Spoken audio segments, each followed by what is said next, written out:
Steel City. Is everybody ready to go? Let's proclaim the greatest radio show. Welcome, fans, to another episode of The Spread. I am your host, Jim Sella, in studio with JK47 and J Dash. About to break down this week in Bucko baseball for you. Please believe. Started off with at Arizona starting last Friday. Pittsburgh swept the series, their second series sweep of the season. Who'd they sweep? Arizona. Arizona. Not a great count? team. Yeah, it counts. Absolutely. Friday, 9:40 was the first game. The Pirates won 4-1 to send themselves to 9-8 over 500. It was Gerrit Cole versus Josh Colmenter.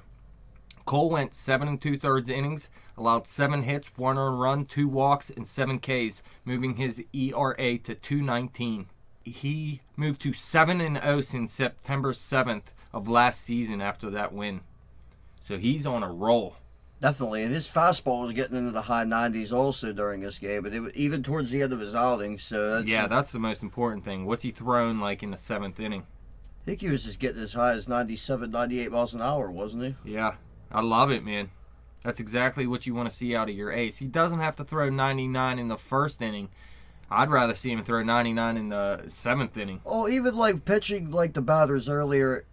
Not even necessarily earlier in the game, but just all throughout the game, you just see him throwing at a lower velocity, lower 90s to mid-90s maybe, and then actually using that exploding fastball late in the count.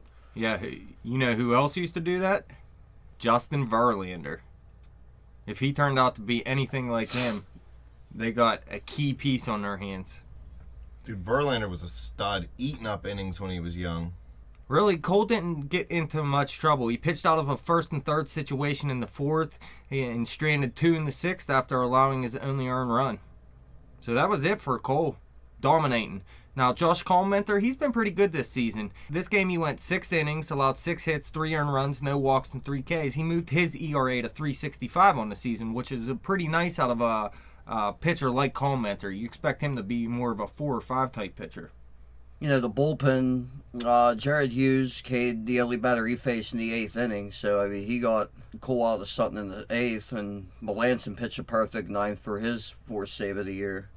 Bench him. Outside of his last blown save, he's been pitching pretty much lights out. I mean, it's not fancy pitching. He's not getting a ton of strikeouts, but he's getting the job done. He looks good. I'd leave him in closer for now. Like I said last week, it's the drop of velocity that concerns me. That's the only concern. So, if he's not hitting his spots, then you got trouble with the drop in velocity. But if he's still hitting his spots, pitchers shown before they don't have to throw 99 mile an hour to be a good pitcher. No, Greg Maddux is proof of that. Well, Starling Marte was back in the lineup. He missed a couple games with that when he got hit by a pitch in his hand. It's nice to see him back because he was on a roll before he got hurt. Yeah, he definitely was. Other than that, your scoring went like this. Neil Walker, he singled in Polanco in the 1st inning. That made it 1-0 Buccos. In the 2nd, Josh Harrison doubled to deep right center, scoring Jordy Mercer and Gerrit Cole. Harrison, he was out at 3rd base trying to stretch into a triple. I remember that. I mean, it was 3-0 Buccos at that point. That's all Cole needed, though. Yeah. In the 6th inning, Owings reached on an infield single to 2nd. Goldschmidt scored on the play. Towaz went to 2nd. That made it 3-1. That was the only scoring for them, though. And then Walker doubled to center in the 8th inning, scoring McCutchen to make it 4-1 final. All Pittsburgh runs were scored with 2 outs, too. That's nice to see, coming up with clutch hits. Gerrit Cole picked up the win on this one. He moved to 3-0 at this point. Josh Colmenter took the loss, moving to 1-3. Melanson, as I said earlier, picked up his 4th save. So overall, nicely pitched ball game by the Pirates. Bullpen closed the door. Cole gave you 7 2/3 quality innings. Yeah, when Cole's on the mound, we win. It's as simple as that anymore. Pirate batting highlights. Josh Harrison went 2 for 4 with a double and 2 RBI. Neil Walker, pretty much the same line, 2 for 4 with a double and a couple of ribbies. Mercer went 1 for 2 with a run. He walked twice, so getting himself on base. Just on a minor side note, Gregory Polanco had his 6th stolen base of the season. Showing the wheels. He hasn't got caught stealing yet either. Ender Inciarte, 2 for 4. 2 singles. Chris Owings 1 for 4 with an RBI, and Paul Goldschmidt went 1 for 3 with a run and a walk. Nothing going for the Diamondbacks in this game offensively, and the Pirates' offense looked okay, not great, but I mean, you put up 4 runs, that's all you need when Cole's pitching. Saturday was an 8-10 start, and the Pirates only put up 2 runs, but they won 2-1, sending themselves to 10-8. They've won 4 straight in April for the first time since 2008 at this point. It was A.J. Burnett versus Ruby De La Rosa. Burnett, 7 innings pitched, 5 hits, 1 earned run, 2 walks, 4 Ks, lowering his ERA to 180. So he's still pitching like a beast, like I did not expect from him. Burnett is 6 strikeouts behind Sandy Koufax for 42nd place and needs 10 more to become the 41st pitcher with 2,400. Is this guy a Hall of Famer? Whenever I think about Burnett being in the Hall of Fame, I think of somebody like, Bert Blyleven maybe, who took forever to get in. Right. Bert Blyleven also, ex-Pirate. well, yeah, he played 1 season here. Yeah, he did not like it here. I think he would classify as definitely a solid major leaguer for me. Maybe he's somebody who gets in due to the Veterans Committee at one point or another, but I mean, as far as actually getting elected, I just don't think it's going to happen. He doesn't have the longevity or consistency in his career. Well, he was the ace pitcher for the Marlins when they won their World Series, correct? He was one of them. He was one of the young Burnett? pitchers. Yeah. There was Yeah, him. it was him and Josh Beckett. Yeah. Josh Beckett, yeah. I think Beckett might have been the better pitcher. Beckett was the one who had the stud postseason. That, you know what I mean? He was like Bumgarner's postseason last year. It doesn't matter. It's all about Gary Sheffield that year for them. De La Rosa, this is a guy, he pitched 7 innings, allowed 4 hits, 1 earned run, 0 walks, 8 Ks. Now, he hasn't been pitching too great this season. His ERA sits at 4.68 at this point. But this is a guy that I seen throw 100 mile an hour for the Red Sox, and he can turn into a pretty good pitcher. That was his first career start against the Bucs, so he started his career versus the Pirates very well. Okay, getting to the bullpens, Watson gave up consecutive singles to start the 8th. He ultimately allowed nobody to score. Paul Goldschmidt followed with a soft bouncer, advancing the runners, and then Trumbo fouled out. Aaron Hill struck out to end the inning, so getting himself in a little bit of trouble, but bailing himself out also. Melanson in a little bit of a shaky inning, pretty much like Watson before him, allowed 1 hit and a walk in the 9th. Ahmed was caught stealing. Yeah, that really helped because once Melanson got put Ahmed on, then they caught him stealing, so he was back to nobody on situation, which really helped Melanson in a point where he has a little bit of struggling going on. And as for Watson, he had that 1 bad game. Was it the Cincinnati series when he let up that? It was the first game of the season. His ERA's back down to 3 now, so he's been pitching pretty much lights out since that outing. The Watson's velocity or anything isn't down, No, yeah. People have bad games. Unfortunately, he had one of his first game of the season. But again, Burnett did not pick up the win because he didn't get much offense again. Watson ended up taking the win, moving to 1-1. The D-backs took a 1-0 lead in the second inning with 2 outs. Chris Owings singled, stole second, and scored on a single by Tuffy Ghostwitch. Pittsburgh tied it in the 4th. Walker doubled to right and scored on a Pedro double. And then Walker doubled with 2 outs in the 9th inning and scored on Starling Marte's single off Addison Reed pitching to give Watson the win. Addison Reed takes the loss to move to 0-1, and Melanson again, like we said, picks up his 5th save of the season. That makes him 5 for 6 on the season. Hey, your Pirate highlights. Neil Walker leading the Pirate attack, going 2 for 4 with 2 doubles. He scored both the Pirate runs this afternoon. And the winning run in the 9th inning. Pedro Alvarez went 2 for 4 with a double, and he drove in Neil Walker, as J-Dash said earlier. Then Starling Marte had the go-ahead RBI in the 9th inning. Big. It was just a seeing eye single, nothing fancy about it, but he came up with the big hit at the right time and gave the Pirates the win. Blanco, stolen base number 7 on the season, so he's looking like a guy that can steal some bases. And then Chris Owings, 2 for 4, a run, 2 stolen bases. Tuffy Ghostwitch, Jim's favorite player, 2 for 4 with an RBI. Tuffy. This series was a real toughie on them.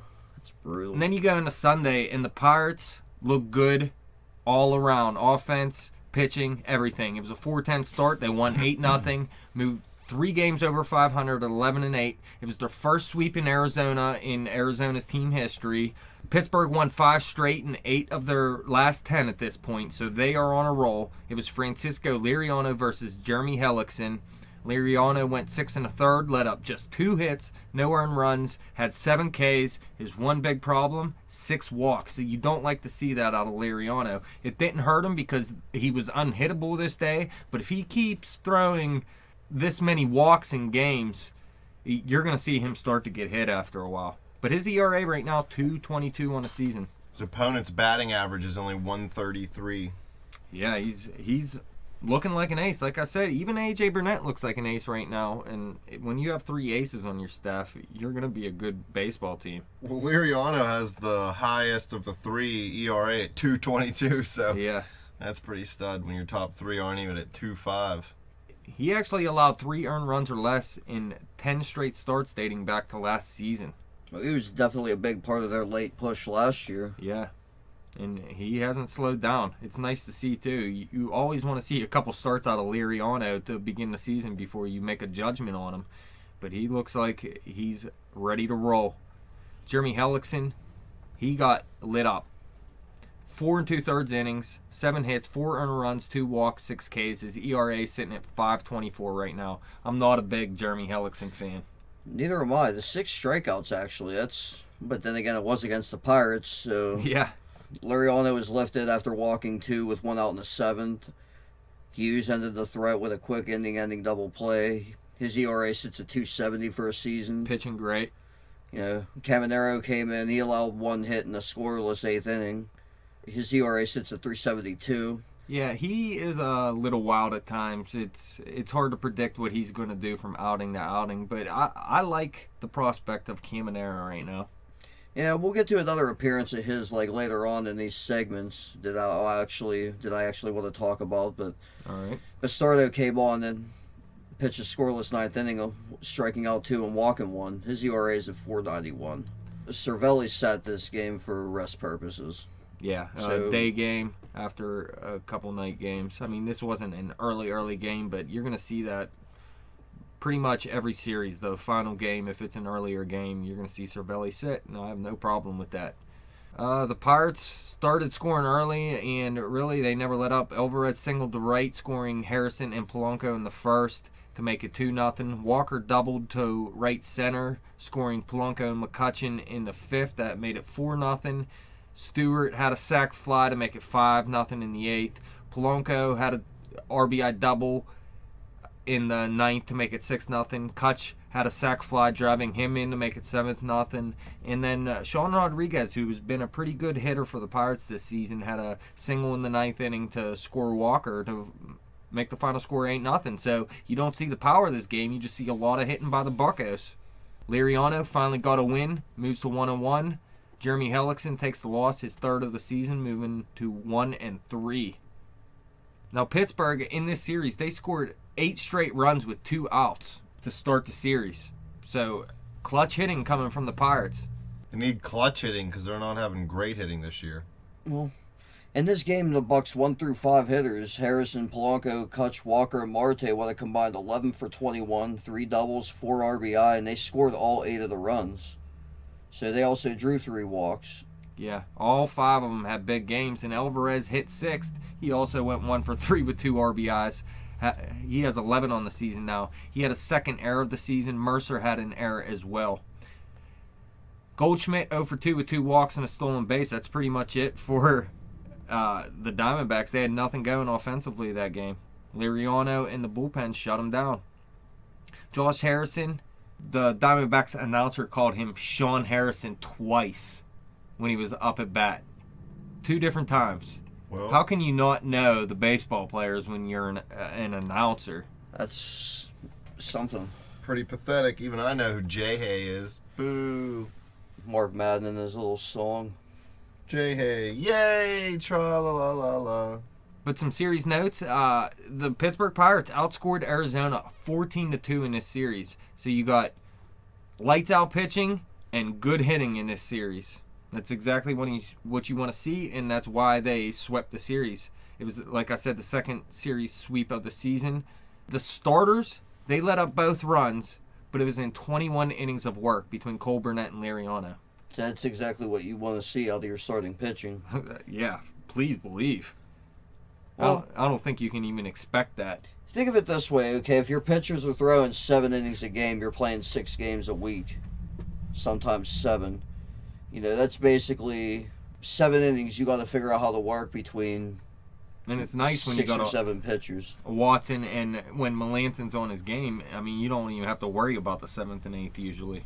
Well, I mean, getting in the middle of the season, our bullpen was a little bit tired last year.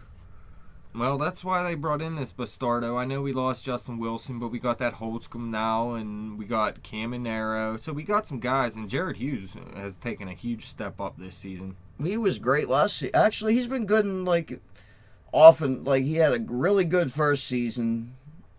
He kind of tailed off a bit the second season. ERA was a little bit up there. And then he was great last year. Now, Melanson, he wasn't dominant, like I said, but he hasn't allowed a run since that blown save. And really, the bullpen didn't allow a run all series. So, pitching great. Definitely one of our keys is to moving forward. Polanco, I think he's shown 45 stolen base potential, at least. I mean, he's on pace to go well over that, but I think he can get the 45 stolen bases. Would love to see it. It'd be great. Who was the last guy to steal 40 stolen bases for the Pittsburgh Pirates? I want to say Tony Womack. Oh yeah, Tony Womack. He was a stolen base threat. Yeah, huh? on Ken Griffey Jr. baseball, he couldn't get caught. Yeah, I liked him. I had him as my second baseman on All-Star Baseball 2000 and something for PlayStation 2. Dude could get an inside the park home run on a bunt. He got traded or signed with Arizona, I think he went to. He did. I know he played for Arizona for a bit. How about Neil Walker? He's heating up with the plate. He had 3 multi-hit games in this series, so every game he had at least 2 hits. I think 2 of them he had 3 hits. He's sitting on a 9-game hitting streak at this point. So it's nice to see Neil Walker heating up. It'd be nice to see Kutch heat up, and then you got Walker, Polanco, Marte, and Kutch all hitting. That's when you're gonna see some runs. Well, I think Kutch needs some time to rest. I mean, I was watching him running whenever we were watching that game the other day. It just doesn't seem like his legs are right. Well, according to Dejan Kovacevic, he's talked to a source outside the Pirates, and he says that Kutch's knee is a little more serious than they're letting on. Dejan, I guess, talked to somebody within the Pirates, and they declined. They didn't really want to comment. But when he asked if it was a debilitating injury, they said it shouldn't be. The guy that did say that the injury was a little worse than what people are letting on is also the only guy who correctly addressed Charlie Morton's injury and said he wouldn't be ready for the season. So although he won't reveal the source, the guy seems like he knows what he's talking about. He did give a very thorough diagnosis to Dejan. See, I don't know. We're going to have to let it play out and see, because as we'll talk about here in the Chicago series, I think Kutch is actually starting to heat up a little bit. I've seen some better swings out of him, actually. He looked good hitting that triple the other day. Yeah, we'll get into that here. On Monday, they went into a series, Pittsburgh at the Chicago Cubs. The Cubs took the first 2 of 3, but the Pirates were able to avoid the sweep and lose the series 2-1. On Monday, it was an 8:05 start. The Bucks did not look good. They lost 4-0, moved to 11-9. It was Vance Worley versus Jason Hamill. Worley went 6 innings, 9 hits allowed, 4 earned runs, 1 walk, which isn't bad, and just 3 Ks though. His ERA sitting at 4.50 right now. A little higher than you want to see. You'd like to see it sit around 4 out as your number 5 starter. But he was 3-0 with a 1.97 ERA and 5 career starts against the Cubs before this outing. So really, this is the first outing he actually pitched bad against Chicago. Hamill, he was lights out. This is a guy we were talking about when he was with the Cubs last season. He was a very good pitcher before he went to the Oakland Athletics. And now that he's back with the Cubs, he's looking good. 8 innings pitched, 4 hits, 0 earned runs, 0 walks, 7 Ks. His ERA sitting at 3.55, which is a very good number for him. For the bullpen for the Bucks, Rob Scahill, he threw 2 shutout innings with 2 hits, a walk, and 2 strikeouts. He has yet to allow an earned run this year. Polanco was a late scratch because of a tight left groin. Lambo took his spot in the lineup. Not much scoring in this one. Just in the 3rd inning, Anthony Rizzo doubling the center. Fowler scoring and Soler moving to third. It's 1-0 Chicago right here. Later on in that inning, Chris Bryant singles to right, bringing in Soler and Rizzo, making it 3-0. And then finally in the fifth, Rizzo singled to right center, scoring Addison Russell. And that was it. It was all against Vance Worley. Not a good game for Worley.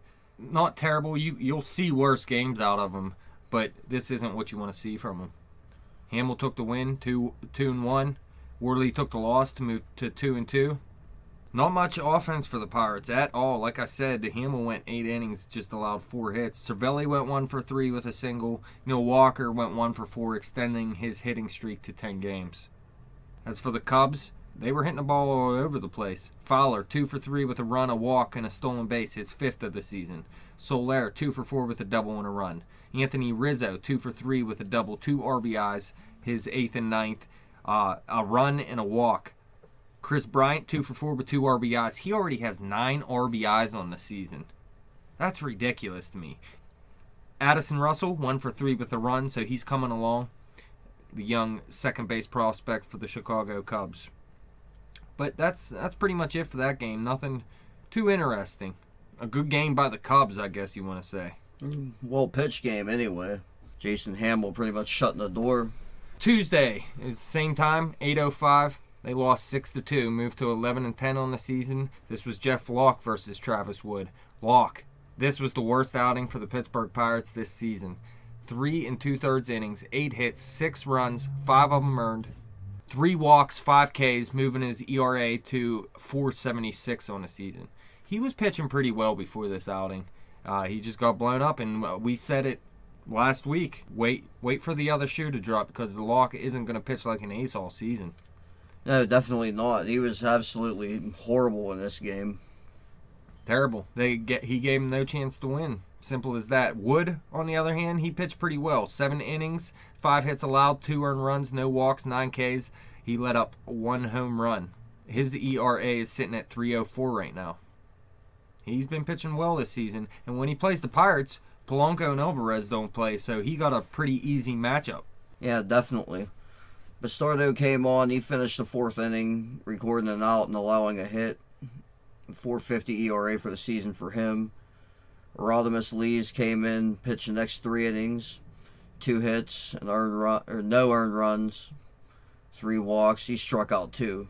His ERA sits at 2.35. Yeah, he hasn't been lights out, but he's pitching pretty well. He hasn't let runners cross the plate. Jared Hughes came in. He gave up a hit and a strikeout in the inning he worked. His ERA is at 2.45. Yeah, so some pretty decent pitching out of the bullpen after a Locke was removed at least. Polanco, he didn't play again because of the tight left groin. And plus, they were facing a lefty in Travis Wood, so it's nice to give him the extra day. Alvarez sat because it was against the lefty, and Corey Hart started for him. But really, through 3 innings, this game was pretty much over, I guess. It was 4-0 Cubs through 3 innings. Locke was off his game all day. Marte homered to center in the 4th inning, scoring McCutchen to make it 4-2. You thought you had a chance at that point, but then Locke went right back to pitching how he was. Bryant hit a RBI single, scoring Anthony Rizzo in the 4th, and then Castro singled home Soler to make it 6-2 in the 4th inning. And that was all the scoring for the day. Wood took the win. He went to 2-1, and Jeff Locke moved to 2-1 as well with the loss. Pirate highlights, Hart and Harrison each had an error apiece. Yeah, that's a low light. Did you see Corey Hart's error? I did not, actually. Oh, my God, man. Somebody was running home, and one of the outfielders tried to gun the dude at home, and Corey Hart cut off the throw to throw somebody out at second, and they were completely gunned at second base. And I don't know what he did. He took this weird step, and he was 10 feet away from second base. He went to throw the ball, and it went 5 feet to the left of the second baseman and hit the frickin' umpire in the knee or something. it was this guy. I said earlier in the season that Pedro Alvarez may not be as good as a first baseman as Corey Hart right now. I disagree with that. Corey Hart's a terrible defender. Well, Pedro has 4 errors already on the year. Yeah, he does. Actually, though, 47 and I were talking the other day. The one error they gave him, the ball just went straight through his webbing, ripped his glove apart. It's still an error. but it has nothing to do. It's not Pedro's fault. And then the very next play, they tried to pick another guy off in that inning, and his new glove, it just went off the tip. And it did look like a shorter glove. I'm not going to make excuses for him. That is an error on him. But really, outside of that one ground ball early in the season by Pedro, I really don't think he plays that bad first base. Well, his 4 errors are as many as the top 16 fielding first basemen in Major League Baseball combined. Well, like I said, one of those errors aren't even an error, really. And one I give him a pass on. But, yeah, he had the one error early in the season. I don't think anything really cost him, though. None of those errors really cost him. I like how he's playing first base, personally. As long as he catches the ball from the other infielders. Yeah, correct. Walker's hit streak ended. Kutch went 1 for 4 with a run. Hart went 1 for 4 with a double. Marte hit the home run in the 4th inning, like we were saying, the 2-run homer. He scored a run. He has 15 RBIs at this point already. This was the first time the Cubs had 4 stolen bases in 1 inning since 1997 against the Montreal Expos. How do you steal 4 bases in 1 inning? Yeah, it's ridiculous. I tell you what, though, man, the Cubs have been stealing a ton of bases this season. Not just on the Pirates, on everyone. Between Castro, he runs well. Russell runs well. Fowler runs well. Even Brian, he's young. He got a little bit of wheels on him. All these guys, man. Junior Lake, he can run. Yeah, Junior Lake got some speed. But Fowler, 3 for 4, 2 RBIs, his 6th stolen base. He also got caught stealing. I mean, they got caught stealing a couple times, too. They were just running all over the place. Castro, 3 for 5, his 12th RBI, 2 runs, his 2nd stolen base. He got caught stealing. Junior Lake, 2 for 5, a double, an RBI, and a run. Addison Russell, 1 for 3, a double, his 5th RBI already. So he's hitting the ball pretty well. A run and a walk. His average isn't up there yet, though. Now look at this, the stolen bases. Fowler had 1, Rizzo, Bryant, Castro, Coughlin, all had stolen bases. Caught stealing, Fowler, Castro. So they attempted 7 stolen bases in this game. But the Pirates lost that game 6-2, lost the first 2 games of the series, move into the final game of the series on Wednesday, and they look good. They bounced back very nicely. They won this game 8-1. They snapped the Cubs' 4-game win streak, moved to 12-10, and 4-2 on the road trip. On this current road trip. So, nothing too bad here. I'll take a 4-2 road trip. Yeah, the Buccos opened this one up, you know. I mean, they got off to an early lead, opened it up, bullpen shut the door. And look who's pitching. Gerrit Cole versus Kyle Hendricks. Cole, 6 innings pitch, 3 hits, 1 run. It wasn't even earned. A walk, 8 Ks, moving his ERA to 1.76 on the season. He is undefeated. He is 6-0 in his 6 career starts against Chicago. Yeah, they have no chance against them. It is a new roster for the Cubs, though, so give them a little bit of time. Hendricks for the Cubs, 5 innings pitched, respectable 2 runs allowed. So, I mean, don't forget, the Cubs were only down 2-1 going into that 6th inning, but we'll get to that in a minute. I mean, he didn't pitch bad, 6 strikeouts. Couldn't seem to keep hitters off base, though. Yeah, 8 base runners in 5 innings. Not that great. I really like this guy coming into the season, but right now he is not pitching well. His ERA sitting at 5.23. Bullpen work for the Buccos. Caminero came in, pitched a scoreless 7th. No, I mean, this is actually what I was going to say about him. I was watching him pitch, and he was just lighting up the radar gun. I know, man. He got a gun. I mean, whenever I watched Chris Bryant bat against him, and I think Bryant really just kind of just stood there. No chance. I mean, when this guy's on, I mean, this guy has some serious potential. I love how hard he throws. I love how he goes after people. And he pitches with pure energy, too. So, you know, he's definitely trying to get himself going. Watson pitched the scoreless 8th inning. Melanson pitched the scoreless 9th. They both allowed... they both had 2 Ks in the innings. Like you said, Caminero had 2 Ks too. So between the 3 of them, 6 Ks in 3 innings out of the bullpen. Caminero's ERA sitting at 3.38. Watson sitting at 2.77. Very nice. Melanson getting his back down to 5.23. So Melanson's still pitching well after that horrendous breakdown. Polanco is back in the lineup for the first time after not starting the last 2 games, providing the Pirates with a little bit of a boost. Yeah, Polanco, he was their best hitter before he got hurt. The Pirates had a little bit of bad luck. Marte was their best hitter at one point. He went down with the injury when he got hit in the hand. And then Polanco was their best hitter, and then he comes up with a tight left groin and misses a couple games. So they're trying to cool these hitters down. Scoring summary, we're going to start it in the second inning. Miguel Montero singling the shallow right, scoring Chris Bryant. It's 1-0 Chicago right here. Then we'll take you to the top of the fourth. Young Ho Gung singling the center, scoring Sterling Marte. It's tied 1-1. Now we'll take you to the next inning, the top of the fifth. Sterling Marte drawing a walk. Polanco scoring on the play. It's 2-1 Pittsburgh right now. Top of the sixth inning. This is whenever the Buccos poured it on and actually broke out and sealed this game. We'll start with Mercer singling the center, scoring Chris Stewart. Stewart actually got this rally going with a double down the left field line. He actually had a nice ball game today. That's when shortly after that, McCutch had that big triple, 2 RBI triple. McCutcheon tripling the deep center, scoring Polanco and Mercer. It's 5-1 Pittsburgh right now. And I'll tell you what, watching that replay, I mean, it looked like a Fowler would have taken a better angle on the ball. He probably would have caught it. Well, it looked like he could have. I mean, he was there to catch it. It looked like he just kind of whiffed at it whenever he went up and got it. I mean, but nonetheless, it ended up being a triple, and we ended up getting a couple of runs. Yeah, Marte singled him home to make it 6-1. Pretty much the game's in hand right now. Cole would go out actually after this inning, and the bullpen would actually close the door. We go to the ninth inning. Gung doubled to deep right, scoring Alvarez 7-1. And Alvarez had it actually doubled right before that on the sharply hit ball to the wall. After that, Sean Rodriguez grounding into a double play. 6-4-3. Gung scoring, Stewart out at second on that play, and it's 8-1 Bucks, and that was pretty much it. Gerrit Cole would take the win. He goes to 4-0. Hendricks the loss, moving to 0-1. Yeah, this is the game that Kutch had his 1,000th hit in. That was in the 8th inning. He had a single. Pedro had 2 errors in this game. This is the game we were talking about. The first one was cheap. It really wasn't an error. But the second one, you got to put on him. But really, like I said, I'm fine with Pedro at first. It's a lot better than Pedro at third base. And if you're complaining about errors 20 games into the season on the guy's first year at playing first base, I mean, you really got to give him some time.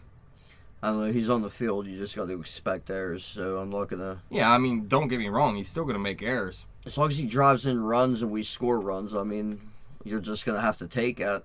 Mercer went 2 for 5 with an RBI and a run. Kutch 2 for 5 with a triple, 2 RBIs. He has 13 RBIs on the season. So even though his average hasn't crept up to where it used to be yet, he's still driving in runs. He also scored a run. Marte 1 for 3, had 2 more RBIs, giving him 17 on the season. He's in the top 5 in the National League in RBIs. He scored a run, had 2 walks, his 3rd stolen base of the season. And Jung Ho Gung, 3 for 4, a double, 2 RBIs. He already has 6 RBIs. A run, a walk, and a stolen base. So he had a big game. It looks like he's breaking out.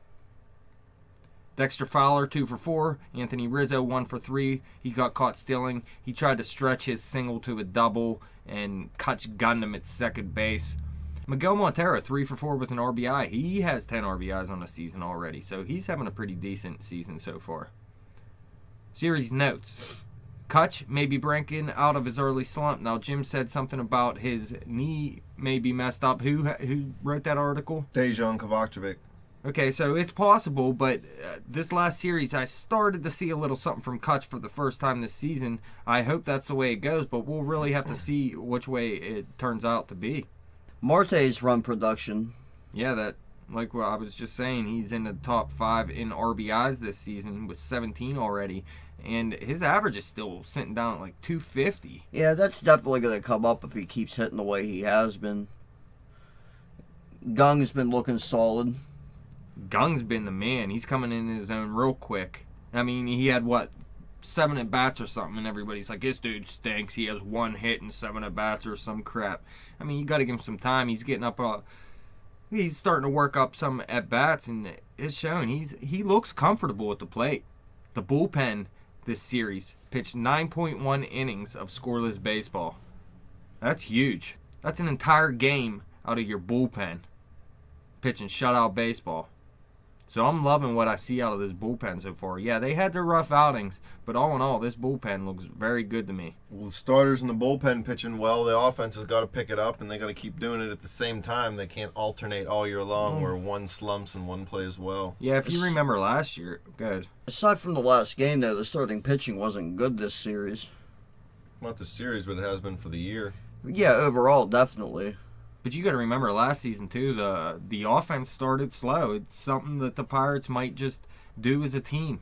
Well, Kutch started slow last year. Marte was. He started slow. He was slow, but he wasn't dreadfully slow like the first. He didn't turn it on. He was hurt, and then he got back off the DL. Then he came back, and he was on a tear to end the season. You got to remember Harrison wasn't in the lineup to start the season. They just didn't turn it on through the first, I'd say, almost 40 games of the season, and then they became one of the best hitting clubs in the National League. And I think there's just too many hitters on this team for it not to happen again. But right now, they're one of the worst in baseball in stolen bases allowed, like you said, Jim. Yep. Correct? Only 2 teams in the National League, or maybe even all of baseball, worse than them. There's a couple reasons, I think, for one is Burnett is one of the worst in baseball at holding runners on. So anytime he's starting, whatever stolen bases happen, that's just a part of Burnett's game. Another, we had to deal with Billy Hamilton the first 3 games of the season. So there's 6 stolen bases just from him right there. And Cervelli let a couple sell. I think there was 2 throws this season he threw high that went into the outfield. So he got to work on that a little bit. But he threw out some runners too. There was one game Stewart was catching, and I think there was 3 or 4 stolen bases in that game. And they played the Cubs 7 times this season, and the Cubs are one of the best teams so far in stolen bases. They've been running all over the field. So there's a combination of things. I think some of the teams they played steal more bases than other teams. Wait till they play teams like the Cardinals. The Cardinals don't steal many bases. So if they're still doing it against the Cardinals, then you might see some problems. And another thing, bad defense. Listen, they went 71 innings or something without an error. It was like their most in a decade or something earlier this season. And then now they're committing 2 or 3 errors a game. Brutal. Yeah, their defense, this is the most worrisome thing to me. Their defense really got to pick it up. Now, the Polanco error earlier in the season that lost them the game, that's just a young guy. I expect him to be fine out there. Koch is fine in center. Marte, I love in left. I love the outfield. Now, there's going to be problems with Alvarez. Harrison, I think, has 4 errors already. He overthrew Alvarez once. He looked a little bit like Alvarez on that play. He got to work on his defense. Mercer still looking pretty good. Walker still looking pretty good. Like I said, Cervelli overthrew second a couple times. I think defense is just the biggest worry right now. They were great defensively last year. Yeah, I think they'll turn it around, but right now it just doesn't. Something's not clicking. And mostly Corey Hart. When he's on the field, you got to expect errors. I could not believe how terrible this dude looked on the field, especially that throw to second base from 5 feet away, hitting the umpire in the leg. And then in the Chicago series, Hart also, he's a terrible base runner. There was a hit to the outfield, and he was rounding third to try to score, and he got held up. And Chris Bryant cut the ball off and just ran him down. And he was like 5 feet away from the bag, and Hart just like walked back to the bag while Bryant just ran over and tagged him out. Like, Hart got to get his head in the game. He looks good as a hitter, but every other part of his game just isn't. He's got no heart. You got to put his sunglasses on at night. Who the hell does that? Me when I eat mushrooms. Awesome. So that's it. The Pirates are sitting at, what, 12-10 at this 12 point? 12 and 10. So they got a pretty good record. I'm happy with 12-10 through 22 games. Wasn't it their first winning April in I don't know how many years? Well, probably because, like I said, they didn't even have a 4-game winning streak in April in years. But I mean, overall, not a bad week. I mean, you definitely want to win more at Chicago. I mean, even though Chicago's greatly improved, I'm not trying to saying I underestimate them, but. Well, who's your pitcher of the week and hitter of the week? 47 special hitter of the week. Who is it? Tough call. I mean, Gung was good. Marte was good. What about Walker? He had a 10-game hit streak at one point, and plus that first series, he had, 8 hits in 3 games? But I'll tell you what, though. I'm going to give Gung my vote of confidence this week. You know, the guy came up big. He's been playing solid. Had an unlikely stolen base. That was like the worst jump I've ever seen. But, I mean, other than that, I mean, the guy's been solid. He's been getting it done. He showed some power. I'll tell you what, he hit that double. It was a nice hit. It looks like he's comfortable with the plate, like I said. How about pitcher? It got to be Gerrit Cole, right? Yeah, it's definitely Gerrit Cole, without question. I mean, he's been the man this week. Picked Pretty up 2 much of our his whole 5 season. wins. So hopefully we'll see him keep that up. And yeah, actually, he was the pitcher of the week last week too, wasn't he? Correct. So two weeks in a row, he's going to become our spread pitcher of the year. Moving forward, we're starting a series at St. Louis tonight, Friday. It's going to end a road trip. It'll be Burnett, who's 0-1, versus Lance Lynn, who is 1-2. And then Saturday we have Liriano, who's 1-1, versus John Lackey, who's 1-1. Followed up Sunday with Worley, who's 2-2, versus the new Cardinals ace Michael Wacha, who is 4-0. So really, out of this series, I'm hoping for 2 early wins before we have Worley versus Wacha on Sunday. And lose. Well, yeah, I definitely expect a loss in that game. That's not a good matchup for the Pirates. No, definitely not. Walker's actually been pitching lights out this season. Worley, he's been either great or he's been bad. Yeah, well, I mean, you can get the great outing out of him, but let's remember, Holiday's one of the best hitters in baseball right now. Matt Carpenter's one of the best hitters in baseball right now. I'll tell you what, though. I mean, Pirates have done a good job shutting down certain hitters, you know. Oh, yeah. I mean, they shut down Paul Goldschmidt. Yes, they did. So, I mean, who knows? But if it's like I agree with you completely. If they're going to take a series, it's going to be on Friday and Saturday without question. I mean, I'm not saying Walker's invincible, but the way the Pirates are swinging the bats right now, they're very streaky teams, and against Michael Wacha, that just doesn't add up. Pirates have gotten to Lance Lynn in the past. Burnett's been great this year, but I'm not a big Lackey fan either, so I think Liriano should take care of business that day. well, Liriano's pitched well against St. Louis also. They're off Monday, and then they start a home series versus Cincinnati on Tuesday. It'll be Jeff Locke, who is 2-1, versus Michael Lorenzen, who is 0-1. Now, this is a young 23-year-old. I expect Locke to have the advantage here. And then Wednesday, it'll be Cole, who is 4-0, versus Mike Leake, who is 1-1. Got to expect a win out of Cole every time right now. And Thursday, back to A.J. Burnett, who's sitting at 0-1, versus National League ERA leader Anthony DeSclafani, who is 2-1 right now. That's going to be... Is that the best matchup of the week? Burnett versus DeSclafani? It's definitely going to be interesting. I'm going to want to see what this kid does against the Buccos. Yeah. You know, he's been pitching great so far this season. I'll be paying attention to this one. Now, these are all probable starters. Things can change. But I'm looking at this Burnett versus DeSclafani as my matchup of the week. Now, then they start a 3-game series versus the Cardinals starting next Friday. That will be a home series. But what's the division look like right now? Well, sitting at the top of the division, you have St. Louis. They're coming in tonight as 15-6. And they're 8-2 at home. So the Pirates have a tough series ahead of them. You know, Chicago's sitting in second place right now at 13-8. And they showed what they can do against us. What, they're 4-3 against the Pirates this season? Yes, they are. I think they're the real deal. Buccos in third place. They're 12-10. Sitting 3.5 games back, not bad. I like where they sit right now. They're 6-4 at home, 6-6 on the road, looking good.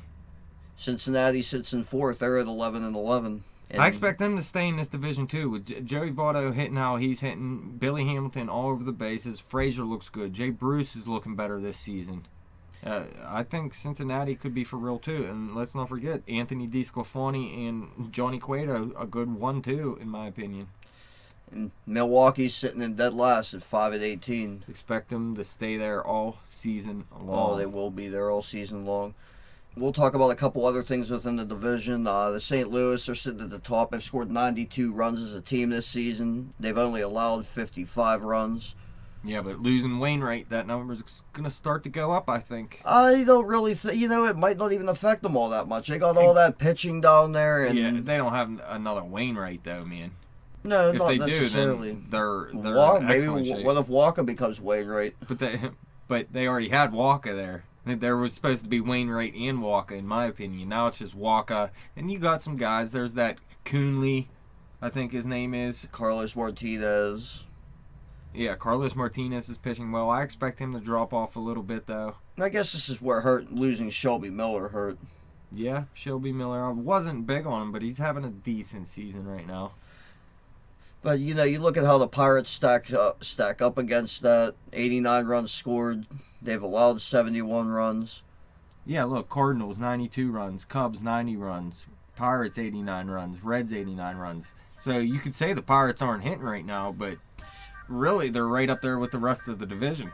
And they're, second in the division in runs allowed? Behind the Cardinals? Yeah, it's 71. Well, that wraps up this week in Bucko Baseball. Thank you, Dash and 47 for coming in. Thank you, fans, for listening. Fans, you can follow us on Twitter at bet_the_spread. You can follow me on Twitter at betjimthewin. Check out our Facebook page and subscribe to that YouTube channel. Peace.